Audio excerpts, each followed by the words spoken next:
Hey everybody, my name is Ashan, and today I'm going to be talking about how I would use NotebookLM to prepare for my history essay. Before I start walking you guys through the process, I want to briefly talk about my mission. I'm the founder of Adapt Karma. Me and my brother, the co-founder, hope to spread awareness about how AI is changing the way that we all live and study. Check out our website at adaptkarma.ai for blogs and news and essential skills that you guys should develop as you grow older. Also, if you haven't already, watch my first video to get a basic understanding on how to navigate NotebookLM, as I'm not going to be talking about that here.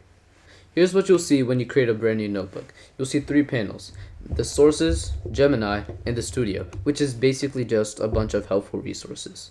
Obviously, we can't ask questions or listen to audios without AI having a source of information. So we'll start with the sources. I'll start by adding sources that my teacher gave me, and then I'll go to YouTube and find some more. Personally, I think that the more information, the better, but to an extent.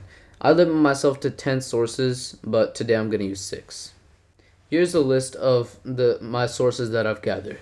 Here's a lecture that my teacher gave us, my notes, a website that I found, and some YouTube videos about about the New Deal and about how to write an LEQ from Heimler's history. Now that I have the sources in, I can finally start studying.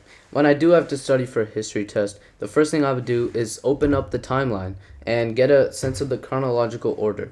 For me, it helps learning the material become a little bit easier. Then I would go to this interactive mode where they have a podcast, but I have the option to interrupt them and ask them questions. So if they were saying something and I got confused or I didn't hear what they said, I can ask them to repeat it or explain it in a different way so that I can understand. After I have listened to the whole audio and I've understood the concept, I'll go to the chat box and I'll ask it to quiz me on the topic.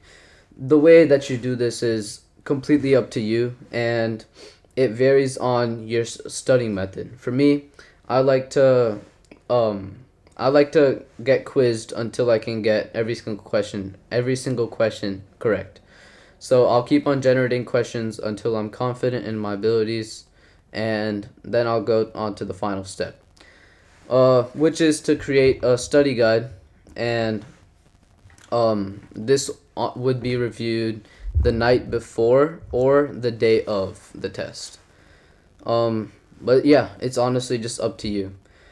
I can't say exactly how long this would take because it depends on how many sources you use and the scale of the topic that you're covering, but I can guarantee that it will take less time than it would to go through every single note packet or read the entire website or watch all the videos. Yeah, thank you guys so much for watching, and I hope this video helped out. If it did, please leave a like and subscribe to my channel. If you have any recommendations for AI tools I should cover next, leave a comment and I'll check it out. I'll see you guys next time. Thank you so much.